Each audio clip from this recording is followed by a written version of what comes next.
அஸ்ஸலாமு அலைக்கும் வரஹ்மத்துல்லாஹி வபரகாத்துஹு. வறுமையும் நன்மையும். அல்லாஹ்வுடைய தூதர் ஸல்லல்லாஹு அலைஹி வஸல்லம் அவர்கள் கூறினார்கள், ஏழையாகவும் பிறரிடம் கையேந்தாதவராகவும் பிள்ளை குட்டிக்காரராகவும் இருக்கக்கூடிய நம்பிக்கையாளர், அப்படிப்பட்ட அடியாரை அல்லாஹ் நேசிக்கிறான். இந்த செய்தி இம்ரான் இப்னு ஹுசைன் ரலியல்லாஹு அன்ஹு அவர்கள் மூலமாக அறிவிக்கப்பட்டு அல் ஜாமி உஸ்-ஸகீர் என்ற நூலிலே 1881 என்ற எண்ணிலே பதிவு செய்யப்பட்டிருக்கிறது. அல்லாஹ் உலகத்தில் எல்லோரையும் பொருளாதாரத்திலே சமமான நிலையில் வைத்திருக்கவில்லை. மாறாக சிலருக்கு பொருளாதாரத்தில் உயர்வையும் சிலருக்கு வறுமையையும் ஏழ்மையையும் வழங்கியிருக்கிறான். தனக்கு ஏற்பட்டிருக்கக்கூடிய வறுமையில் அவர் பொறுமை காத்து அந்த வறுமையின் மூலமாக ஏற்படுகின்ற சிரமங்களுக்கு தன்னை படைத்த இரட்சகனிடத்திலே நன்மையை எதிர்பார்ப்பாரே என்று சொன்னால், அவர் படைத்த இரட்சகனாகிய அல்லாஹுவின் நேசத்தை பெற்றவராகி விடுகிறார். மனிதர்கள் எதிர்கொள்ள விரும்பாத விஷயங்களில் வறுமையும் உள்ளடங்கிவிடும்.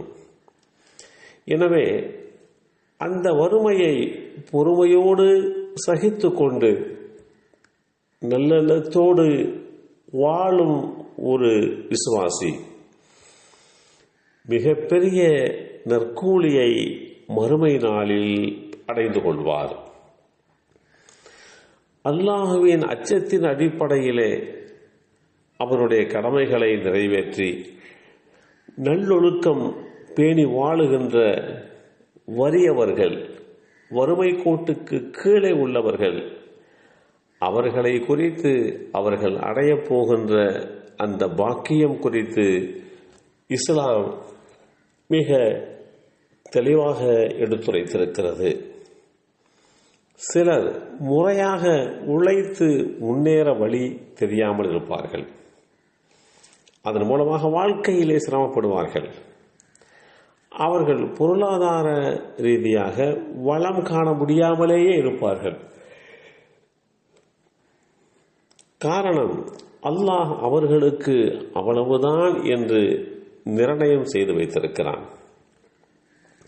சிலர் முறையாக உழைக்க முடியாத சூழ்நிலையில் போதிய பொருளாதாரமின்றி வறியவர்களாகவே வாழ்வார்கள். இஸ்லாமிய பார்வையில் இவர்கள்தான் உண்மையான ஏழை எளியவர்களாவார்கள். வேதவரை குர்ஆனிலே அல்லாஹு தஆலா வறியவர்களுக்கு உதவிடுங்கள் என்றெல்லாம் ஆர்வப்படுத்துகிறான்.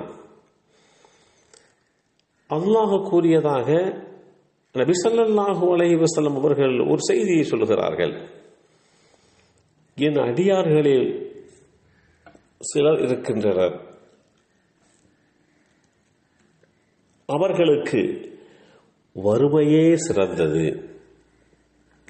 அவர்களை நீ பொருளாதாரத்திலே மேம்பாடுள்ளவர்களாக ஆக்கினால்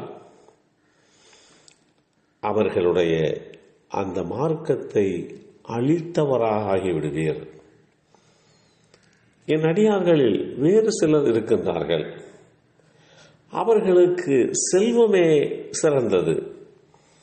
அவர்களை வறியவர்களாக ஆக்கினால் அவர்களின் மார்க்கத்தை அழித்தவராவீர் என்று அல்லாஹ் கூறிய செய்தியை அல்லாஹுடைய தூதர் ஸல்லல்லாஹு அலைஹி வஸல்லம் அவர்கள் தெளிவுபடுத்தி காட்டியிருக்கிறார்கள். இத்தகைய ஒரு சூழ்நிலையிலே அல்லாஹ் இந்த உலகத்தில் படைப்பினங்களை படைக்கின்ற போது அவர்களில் பொருளாதாரத்திலே ஏற்ற தாழ்வு என்கின்ற அடிப்படையிலே உண்டான சூழ்நிலைகளோடுதான் அவர்களை பிறக்க வைக்கிறான். அவர்களுக்கென்று என்ன கிடைக்க வேண்டுமோ அதை தீர்மானித்திருக்கிறான். அந்த அடிப்படையிலே பொறுமையை சகித்து கொண்டு வறிய நிலையிலே ஏழைகளாக வாழ்ந்தார்களே என்று சொன்னால், அவர்கள் இந்த உலகத்திலே அல்லாஹுடைய நேசத்திற்குரியவர்களாகவும் மறுமை நாளிலே அவர்கள் அளப்பெரிய நன்மைகளை அடைந்து கொள்வர்களாகவும் ஆகிவிடுவார்கள். எல்லாம் வல்ல அல்லாஹு தஆலா அவருடைய அருள் பாக்கியத்தை அடையக்கூடிய நல்லோர்களாக நம் அனைவரையும் ஆக்கி வைப்பானாக. அஸ்ஸலாமு அலைக்கும் வரஹ்மத்துல்லாஹி வபரகாத்துஹு.